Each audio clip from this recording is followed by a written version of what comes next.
E përmenda pak që familja e Daudit dhe Sulejmanit alayhis salam është familje e dalluar, dhe thash në mes rreshtave do të gjejmë që janë vlerat që e bëjnë këtë familje të veçantë në spektrin e familjeve profetike. Tek çdo familje profeti do të gjejmë patjetër vlera, dhe prej vlerave që do të gjejmë në këtë familje është ajo që sapo përmende, është çështja e drejtësisë, e dëshirës për të kontribuar në drejtësi, sepse kush më shumë se sa besimtarët duhet kontribuojnë në aspektin e drejtësisë. Drejtësinë e kishte, më thënë, mision të jetës së tij dhe Daudi alayhis salam, i cili ulej, ishte edhe pushtetar, përmendëm që ishte profet, dhe profetët e kanë drejtësinë pjesë të pandashme të misionit të tyre, por ishte edhe mbret, dhe një mbret. Kjo është qëllimi i ekzistencës së mbretërive, të pushteteve.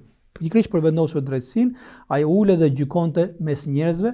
Si të thuash, këtë gjë ai ja trashëgonte edhe familjes së tij. Në rastin tonë, Sulejmani ja kishte trashëguar këtë që një besimtar, një profet, një pushtetar, objektivin kryesor duhet të ketë drejtësinë.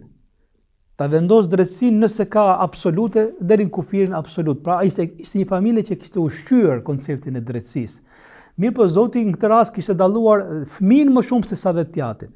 Edhe pse Zoti të dyve u kishte dhënë dituri, të dyve kishte dhënë urtësi, sepse urtësia është elementi i pandashëm në çështjen e drejtësisë.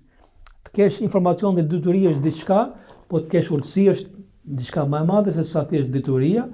Ka shumë njerëz që kanë dituri, por ndoshta nga mungesa e mençurisë mund ta prishin gjën, edhe pse në jetë qëllimet i kanë të mira.